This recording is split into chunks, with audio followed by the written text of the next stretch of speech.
back. Yeah, and I'm willing to have the conversation about it. You know, Good. Unfortunately, there are too many people that are pro 2A that are unwilling to have the conversation about it. Yeah. Oh, it's good to meet you, sir. All right, are we still in frame? Yes, sir. Cool.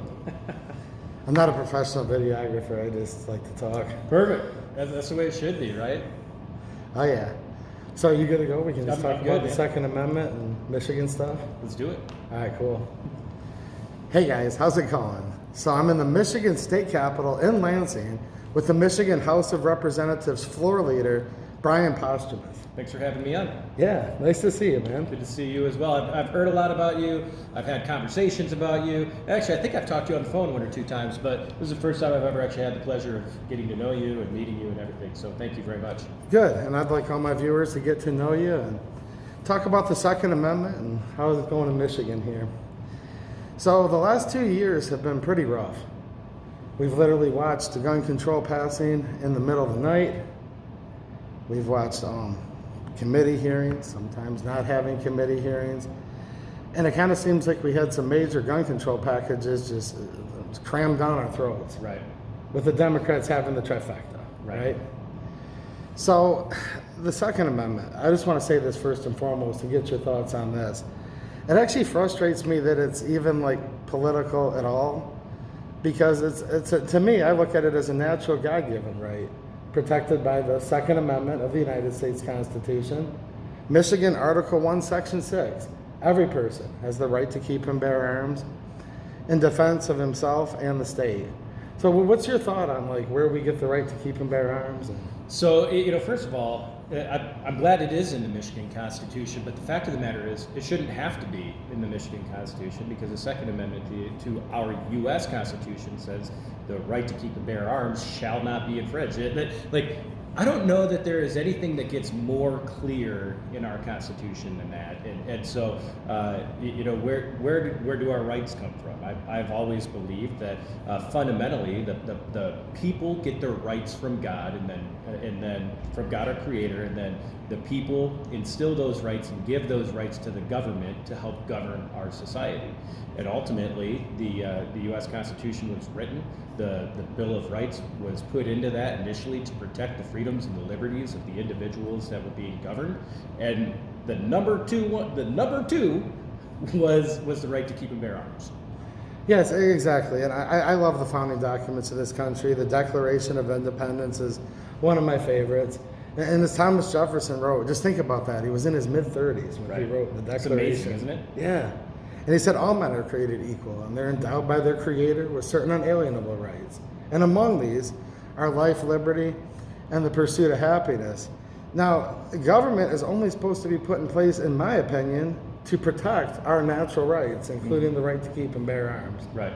Do you agree with that? Totally agree with that, and that was the rationale for the inclusion of the first Bill of Rights, right? The Bill of Rights, the first 10 amendments to the Constitution, was specifically to lay out those rights that the government needs to protect.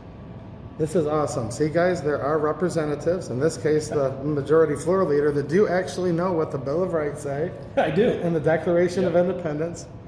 You know, people watch everything that goes on in Washington, D.C., and then we come to state level politics the last 2 years, and a lot of politicians don't even really seem like people anymore. Mm-hmm. And it gets pretty frustrating that, you know, they think that rights come from government and that we're at their privilege. Right.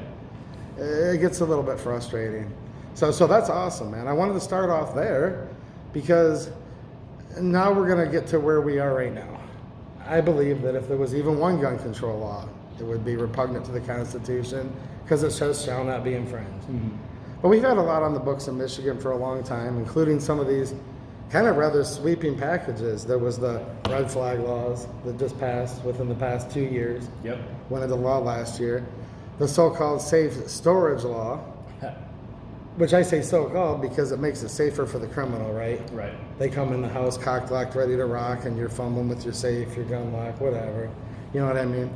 And then we also have these universal background checks and registration scheme that would get rid of private transfers for many of the people in the state of Michigan. Many, many other things. So here's what I want to ask you first of all, just a pretty blunt question. are things going to be different now that the Republicans have taken over the House, and are we going to start seeing a difference in how you guys act versus the Democrats? Question number one: will things be different? Yes, Okay. Absolutely.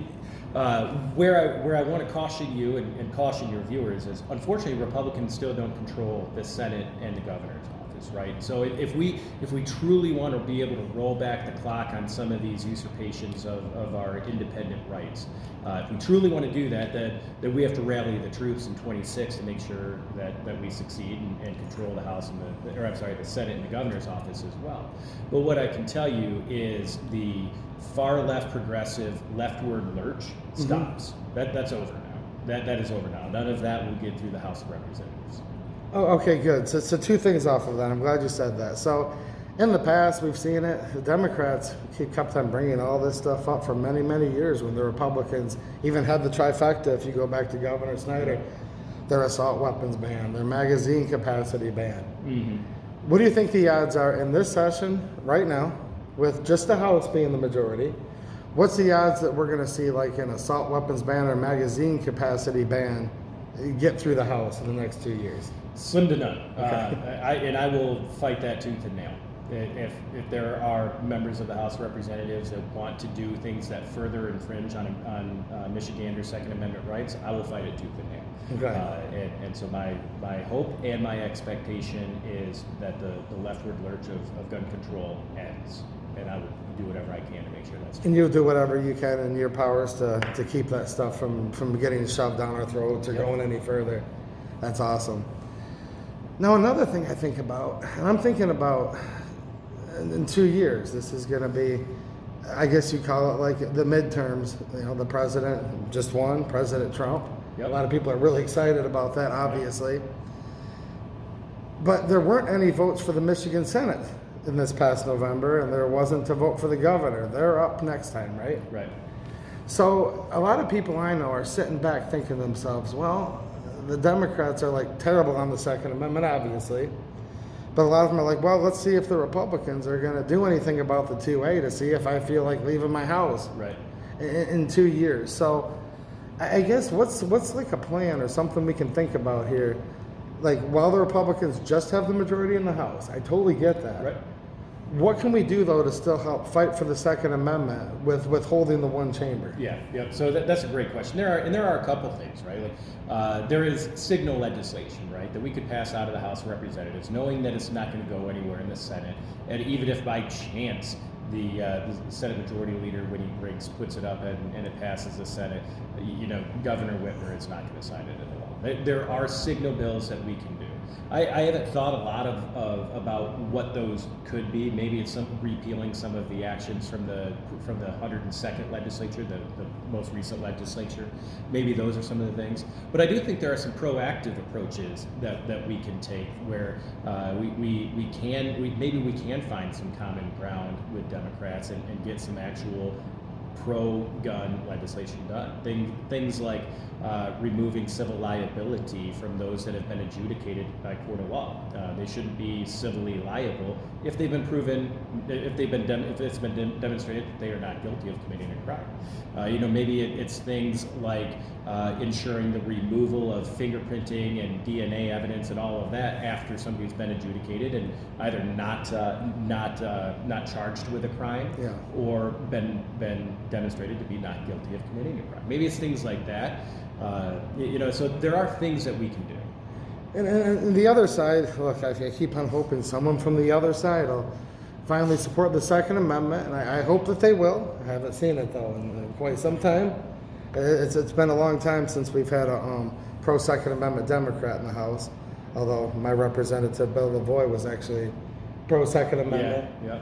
I don't know how long you've been around here. Do you remember him? I actually don't remember him. I don't remember him. So he was my representative. Okay. Then Joe Bellino was my representative. So Joe's an interesting guy. Joe and I are good friends. And now Jamie Thompson's my representative. I'm a big fan of Representative Thompson. Yeah, love Jamie Thompson. She's like an awesome pro 2A rep for sure. A good friend of mine. So you talked about the liability thing. That's interesting because we're literally talking about like civil rights here, and that's something the left claims that they're big proponents of. So if you have to use your gun to defend yourself, right? and then you're likely to get maybe temporarily arrested, go through some type of criminal processing till they can sort the facts out, Right. including maybe you even go to court. Mm-hmm. And you're saying, let's say you're acquitted, and they're like, this is a lawful self-defense, this is not murder, or whatever they were charging you with, Right. you're innocent, but then they can come back and ruin your life with a civil lawsuit. Is that right? Right. Yeah, you can still be held civilly liable. And the worst part about it is, even if you win the case, you're out tens, if not hundreds of thousands of dollars defending yourself against a civil lawsuit when you've been found innocent. Yeah, and the punishment is the process in many cases. And you know what's unfortunate is a lot of the poorest people are the ones that actually need to defend themselves the most. Yep. They live in these areas that are generally more high crime. Some of them have to walk to work, take public transit. And then these are the areas that tend to be typically more anti-2A. When you think to yourself, you know, these people are pro-civil rights. You'd think they need to protect themselves almost more than somebody that lives in the country in so many cases. Yeah, right. I mean, when you look at cities like Chicago and some of these cities that are the most heavily regulated cities when it comes to your right to keep and bear arms for self-defense, like they're also the highest crime-ridden cities in the world. You would think it would just make sense. All right, let's let it. If the local police can't protect people, maybe people should be able to protect themselves. Yeah. Because at the end of the day, these laws only affect the law-abiding, and criminals don't follow the laws, and you're never going to be able criminals to... don't follow the law? Yeah, they don't follow the law for some reason. So I talk to my viewers about this scenario all the time. So you have these gun-free zones, which I think we should call them what they are. These are criminal empowerment zones. Mm-hmm. Because the law-abiding person is going to leave their gun at home. They have too much to lose. And just think about this. Somebody's willing to commit a tragedy at a school. And I'm going to tie this in with the security at this building, actually. Mm-hmm. So someone wants to do something horrendous and commit a mass tragedy at a school. This person's obviously hell-bent, they're demented, this is an evil, evil person that would want to harm children. Right. And somehow they think that putting a sign on the door saying, no guns allowed here, it's always like an old Beretta 92 from they put the thing, you know what I mean? Right. It's like, why do you guys hate the Beretta 92? But they have that there and they put an X to it, right? Because that keeps the guns out. Like, I mean, look. That keeps that guy from being deranged, right? I mean, my view is, guns shouldn't be within 150 feet of an elementary school. But if somebody's going to take them there, they're going to take them there whether or not that sign stands. So why is that sign there? Yes. And the ladies I was talking to earlier with this Faster Save Lives, they're part of the Women for Gun Rights group. They were talking about the fact that of all of these states, and Ohio is one that's just introducing it, where the staff, with the appropriate training that are willing to do so, staff carrying firearms in schools, there has not been one successful school shooting in any of these schools in the whole country where the staff carries. Isn't that crazy? I'll take that one further. I mean, I supported legislation that would require armed guards in schools in Michigan. Okay. Right? So rather than stripping all of the guns out so our kids are left defenseless, let's make sure that there are people that can actually protect our kids with actual guns, so that way if somebody if somebody comes in with the idea that they want to shoot up their school, there's somebody there ready to defend it. Yeah, because the only thing that stops a bad guy with a gun is a good guy with a gun, right? Yep. Now this brings me back to a video I actually did, so for those of you that are newer to the channel, go back and watch, you'll see it. At that time it was just Representative Rochelle Smith, now Speaker Pro Tem, and Representative Jamie Thompson. We did one just right outside the House chambers. They had a 5-minute break during session. And the Capitol Commission had decided, I believe with encouragement from the Attorney General at the time, that they had the authority to regulate firearms or any types of weapons as far as that goes within this building, right? Yep. And I'm obviously against that. I want to talk about that with you in just a minute, but it kind of ties into the schools, because when I was interviewing the two representatives, both of them said something to the effect of, look, we don't want to be protected this way. We carry our own guns to protect ourselves. This building's, I think, 1877 or something like that, almost 150 years old. There's never been a shooting in this building, ever. And I think, an armed society is a polite society. And I remember both of the representatives in that video saying, we don't want to be protected this way. Take all the money they're spending here in this building for these weapon scanners and the additional police, put the money into our schools. So what's your view on just within the past, I guess, year or so, them putting these weapon scanners in here where legislators can carry, but the public can't? I mean, look, I opposed that decision when it came out, and ultimately it did, and so I abide by that. Ultimately, I hope that decision can get overturned and reversed. Okay. We'll see if it does. I don't know. What I find to be the most ridiculous, though, I don't know if you know this part. To me, it's about what happened in the House office building, right, where all of the members of the House of Representatives, outside of certain people that have their offices here in the Capitol. Mm-hmm. So in the House office building, the staff was not allowed to carry, Yes, I've reported on that. but everybody else was. Mhm. The public, the public and the legislator was allowed to, but staff wasn't allowed to. And so now they were creating a situation where you are leaving a certain demographic of people like at risk. And so this is the derangement that the progressive left goes to when it comes to Second Amendment rights and realistically a lot of other things. It just common sense has disappeared. Yeah, and we're supposed to have equal protection under the law. That's also what the Constitution says. And I just think it's a dueling narrative that maybe in the one case, see, this is how hyperbolic it is. In the case of this building, it's frustrating because it gives the appearance that some people, and it's the Capitol Commission is who it is, I've reported on it, and that they think that maybe a legislator's life's more important than my life because a legislator can carry and I can't. And I'll admit it does give that appearance. It does. I will say I don't know that was the intent, right? I think the argument that they would make, right or wrong, I think the argument that they would make is that the legislator could typically be more at risk, right? Like from a number of threats, that type of thing. Sure. But the perception that you're talking about is very real. And Well, it's like two different classes of people, right? Yeah. I mean, look at Governor Whitmer. I mean, she's secured by private individuals that, well, I guess probably not private, but armed individuals. Taxpayer funded. Yeah, taxpayer funded people that protect her with guns. Yeah. It's again, the rules for thee, not for me mantra. And I will never understand it. I will never understand it. Yeah, it's really, really frustrating. I'm glad that you get that because, it's the whole thing where, here's the thing. They say gun control, right? Clearly, gun's not the operative word there. The operative word is control. Right. Because these people love guns. Absolutely. I mean, you look at Chairman Mao. I don't agree with anything that Mao did. Maoism, communism. But he did say something very smart that's actually true. He has the famous quote where he said, all political power comes from the barrel of a gun.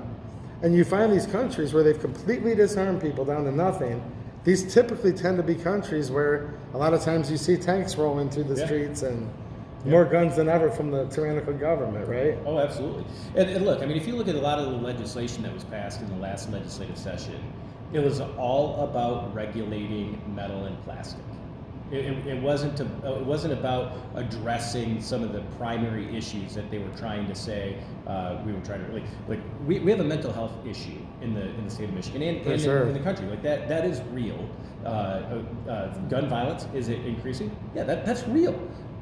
But the issue isn't the metal and the plastic. The issue is the health crisis that we're facing. And so let's address that. Let's not try to regulate metal and plastic. Let's address the real elephant in the room.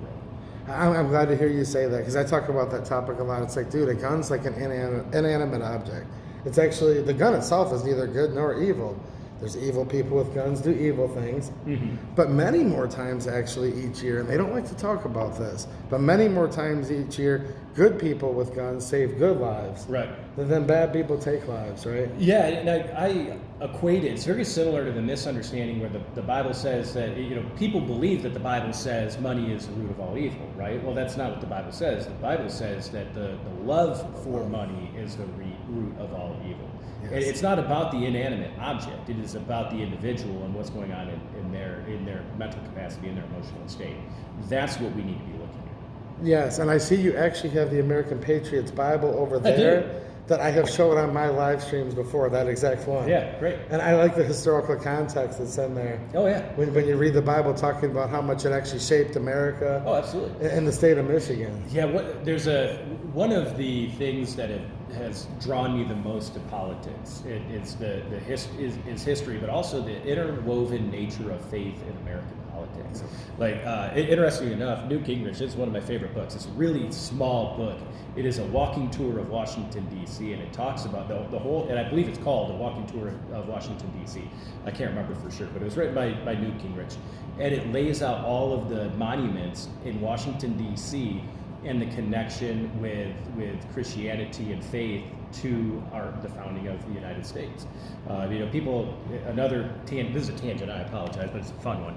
Yeah. People always say that Thomas Jefferson wasn't a Christian, and because he had unique beliefs. But he also, I'm pretty sure it was Thomas Jefferson that was the first Secretary of Education and had the Bible as the only required reading in school. Yes. Anyway, yeah, I digress. No, certainly the two are intertwined. The three are intertwined. This country, the Second Amendment, God, it all literally goes hand in hand. So it's awesome that you're the majority floor leader, because last year, in the middle of the night, the last 2 years, we'd see the former majority floor leader. I don't think he's a colleague of yours anymore. Nope, he didn't run for re-election. Yeah, so Abraham Ayash, some of you guys may remember him. They get up there, and it literally sounded like they were auctioning off our natural rights, like an auctioneer. And then Lori Pohutsky, we call her. I'm being very polite.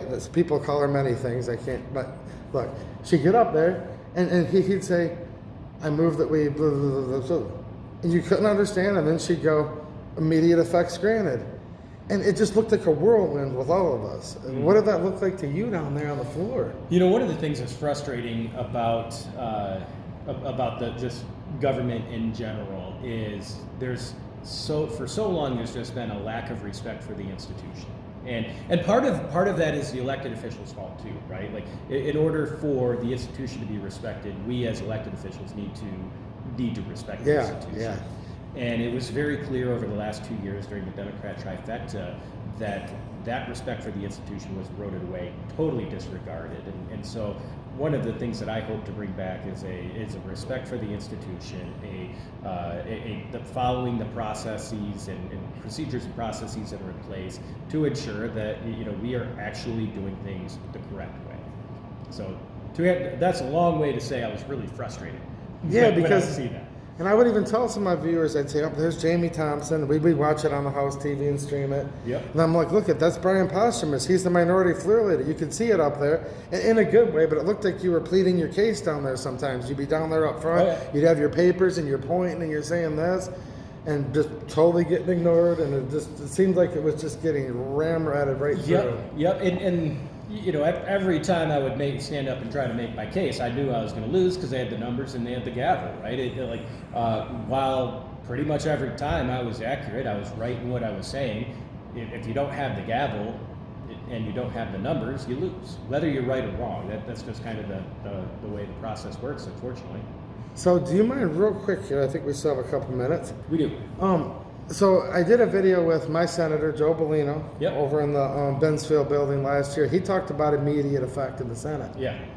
This immediate effect thing drove all of us crazy, guys, if you remember. Like, it was just how it went down. Now, it's different in the Senate and the House, but the way I read the Michigan Constitution, I believe it's only 1/5 of the members can request an actual roll call vote for that immediate effect. Yep. I don't know how, first of all, I don't know if you can answer these. I don't know if you're a lawyer or whatever, if you need to be one, but how did we go from the Constitution literally says there's this process? Because I've tried to get my state rep, Jamie Thompson, to invoke it, and her friends to do the same on the floor. How do we go from the Constitution says there's a specific way that you should vote for immediate effect, but it never happened for 2 years straight? How does that happen? So, I mean, I will say you're conflating a couple things, right? Okay. It takes 1/5 to request a record roll call. Yes. Just in general. So immediate effect is based on a standing vote, according to the and again, I haven't read this in probably a year and a half. Okay. But immediate effect has to be given by a certain number of people by a standing vote. And I believe all of those facts are in the Constitution. Some of it may be in the Constitution, some of it may be in House rules. Now, I am not an attorney. I'm not speaking for the House of Representatives. Yeah. I'm not speaking for the Speaker's office. But historically, as far as anybody can remember, Yep. in the House of Representatives, for whatever reason, that standing vote would just kind of get gathered through, and the rationale behind that is that the person with the gavel, normally the pro tem, so whoever is overseeing the chamber that day, normally the speaker pro tem, it is their authority. It is up to them to determine whether or not the correct number of people rose to in order to provide immediate effect. Okay. And so because it's up to that person's discretion over time, a long time ago, everything was just given immediate effect in the House of Representatives, which gave a lot more power to the minority party in the Senate, where they have a lot more control over immediate effect. Okay, yeah, and it's just something that it looks so frustrating watching how they did it, because I know you're right. I've been watching this stuff for a long time, actually, way before I had a YouTube channel. And when the Republicans were in the majority, that is kind of the way it's quote unquote always been. Yeah, for as longer than anybody I know could remember. But I think what brought it to light, though, is the manner in which they were doing it, the pace they were doing it in. Mm-hmm. Now a lot of people have noticed that because they would literally sit there. Sometimes you couldn't even understand what they were saying. They would be speaking so fast, the majority floor leader would, the previous majority floor leader. And then they sit there and they take, it looks like a pencil on a little piece of wood.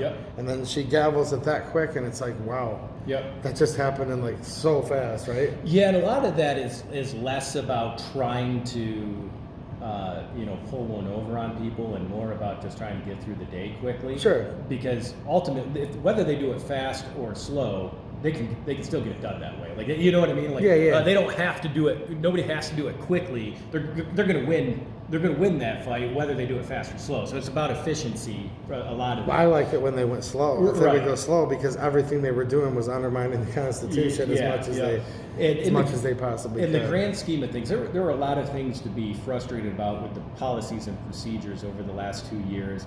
And while the way immediate effect has been done, that's probably lower on the list than just blatantly breaking the rules. And then when I call them out, when I would call them out, just them totally ignoring the fact that I called them out and was right. Okay, so you guys this time around, it appears when Republicans are in control normally that you guys are a little more courteous to the other side of the aisle than they might be with you a lot of times on certain things. Yeah, so the conversation Pro Tem Smith and I have had is that, look, over the last 2 years, it was very clear, it didn't matter what the speakers on the left, out of the Democrats said. They were not going to get gaveled. They could break all the rules they wanted. They were not going to get gaveled. Okay. Republicans, there was no leeway. What I believe Pro Tem Smith and I agree on is that everybody should be held to the same standard when we're talking about the House of Representatives as creating a place for open debate. Whether I agree with the Democrats or not does not change the fact that they deserve the right to have their argument heard on the floor. And so, I think we agree on that. The things that we will not tolerate from either side is being impugning motives of other members, impugning their character assassination. Everybody still has to be respectful to the institution and be respectful to those that they disagree with. But ultimately, it's my hope that we will be able to bring back this concept of statesmanship, where we have an open dialogue and open debate on the House floor. Good. And interesting aside that you might already know how they do it down south or not, but so I was down at the GOA Goals event, it was called. It was kind of like the big event they did, inaugural event last year, and in Tennessee. And I was hanging out with one of their delegates, basically the equivalency of a state rep in Virginia. He was a House delegate. His name's A.C. Cordoza, by the way. He's very conservative, very pro-Second Amendment. That's a pretty awesome name. Yeah. A.C. Cordoza? Yeah. A.C. Cordoza is his name. He dresses how his name would sound. Yeah. So he's talking about it, and we were going through some of the stuff because he had watched some of my videos. I did a lot of late night streams showing this Gung and Joe Bassett at 2 in the morning. He's like, I don't even recognize that. So like in the state of Virginia, they can actually sit there and go back and forth across the aisle and argue about a bill with each other. Yep. Have somewhat of a debate. And one person can make their points, and they can say, I disagree, and here's why. Yeah, and there's it's kind of interesting. There's a little bit that we can do from that standpoint, but the House rules don't necessarily allow that to the greatest extent. Yeah. Like, for example, like somebody on one side can make a point, and it allows for us to have a rebuttal. And then if there is a direct rebuttal, the House rules allows for for the original person to address that specific rebuttal. There are rules, but Yeah. it's a little bit more restricted than I would like to see. But It's nice for the people to see a little back and forth. yes, totally agree. I'm always interested in Parliament, in the British Parliament. Yeah. They're just like going at each other. I think that'd be fun. yeah, that'd be fun. You guys can start maybe throwing food at each other at a certain point when you get real mad. And okay, so real quick here, I've enjoyed our conversation so far. Just a couple more minutes. So with you guys not having the trifecta still, the Republicans do not control the Senate, guys. They do not control the governorship, but you do control the House. We do. I want to talk real quick about power of the purse. Yep. Now, this can be complicated politically. I totally understand that. That's why you guys are elected, to figure all that out, because I know it's not easy. Right. But just logistically and like from a legal standpoint, here's how I look at it, and tell me if I'm wrong on this. So some of these certain gun control things that have been passed by the Democrats, they require funding. In some cases, millions of dollars, we've Yep. seen that it costs. Yep. So you guys have to pass a budget every single time, right? Mm-hmm. It doesn't matter what the Senate has to say. They can't force you to do anything. The House independently can pass its own budget bill, right? Without- Yes, yeah. So we could pass so the House can pass a House version of the budget. The Yes. Senate will probably pass a Senate version of the budget. Typically, what happens? House passes their version, Senate passes their version. Also, the governor provides her recommendation. Okay. And then typically, the Senate version gets shot down in the House, and the House version gets shot down in the Senate. And a joint committee gets formed, and Yep. it ends up getting hashed out in a joint committee between the House. Kind of a reconciliation. Yeah, that's kind of how it works. And so it's Okay. a big negotiation process from top to bottom on every aspect of it.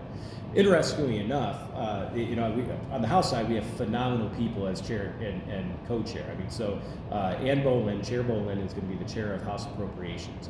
There is nobody in the House of Representatives in recent memory that I know of that that is as detail oriented and knowledgeable about the budget as Representative Good. Bolin is. And then you have as co-chair Matt Maddock.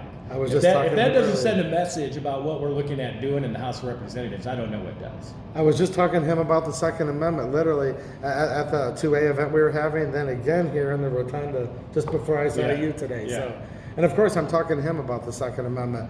So, with that said,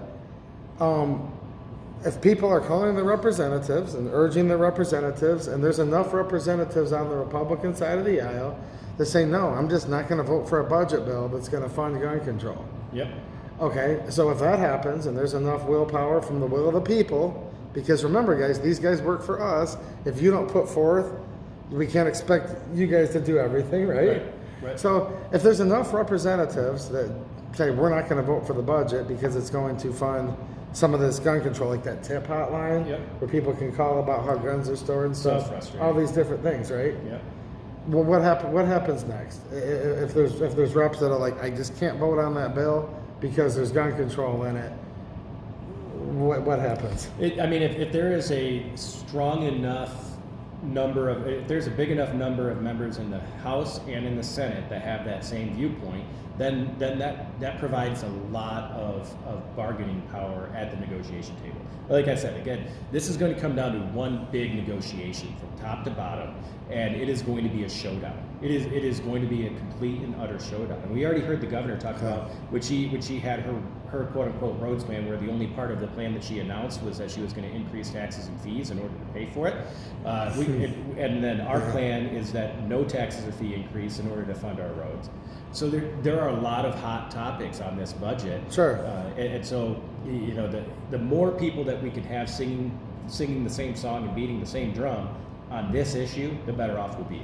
Yeah, so you can't just complain on the internet. You need to actually come to the Capitol. Would be great. Yeah. Schedule a meeting with your representative, your senator too. We're just Right. talking about the House right now.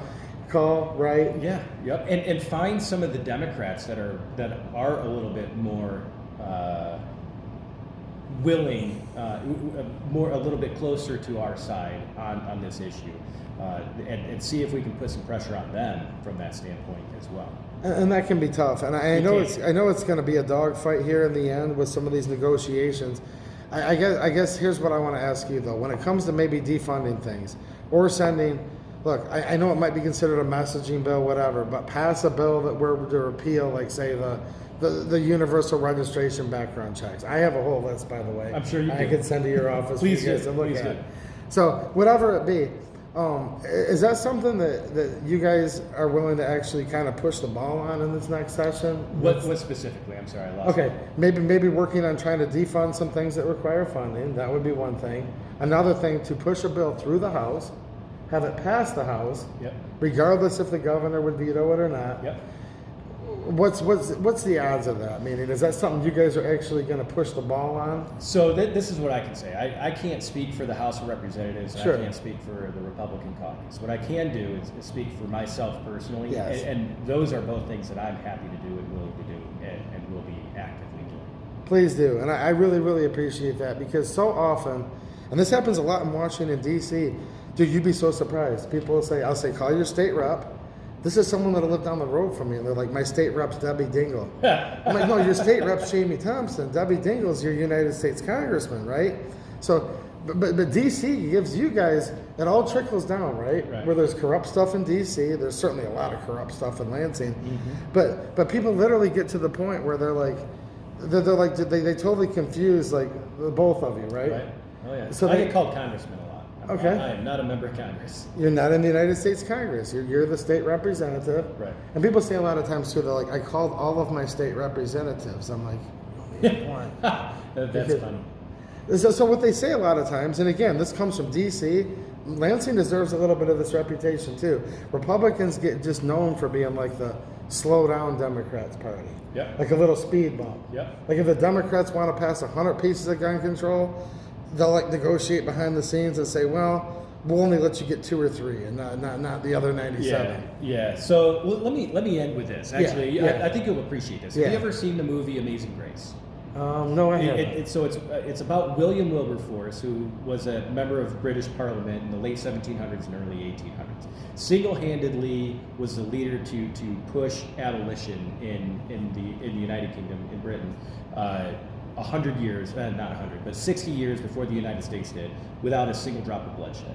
It was because he was willing to take little bites at the apple along the way over a long period of time, Yep. rather than saying my way or the highway on day one, and losing that fight, and then continuing to dig his heels onto that. Yeah. For 30 years of his life, he gave his wealth, he gave his health, and he gave everything of his life to take little victories at a time over a 20 to 30-year process. Yeah.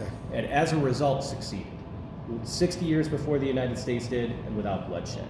And that's the approach that we have to be taking. Not necessarily not just slowing down the Democrats, but willing to take the little victories. Yeah. That's what I'd like to see, because it took us a long time to find ourselves in the shape we're in. And I understand we can't literally overturn like next week everything that's happened for 2 years or 100 Right. years. Right. But I do like that you personally are willing, in your capacity as a rep, Yeah. that you're willing to kind of push the ball forward and take some bites back. Yeah. To get some of the 2A back. Yeah, and I'm willing to have the conversation about it. You know, Good. unfortunately, there are too many people that are pro 2A that are unwilling to have the conversation about it. Yeah. So I appreciate you being here. And thanks for spending so much time with us. Yeah, thank you. I'm glad to. All right, guys. I will talk to you soon. Thanks for watching, and have a good one. Speaker recognizes Majority Floor Leader Posthumus. Thank you, Madam Speaker. I move that the House proceed to the order of motions and resolutions and take up House Resolution number 12. Without objection, so ordered. The clerk will read. Speaker recognizes Representative Schmaltz. Thank you, Madam Speaker. I'd like to recognize some special guests that are in the South Gallery today. Marcy from my district and others with the Michigan Women for Gun Rights. Thanks for being here. Will the special guests of Representative Schmaltz please rise and welcome to the Michigan House of Representatives.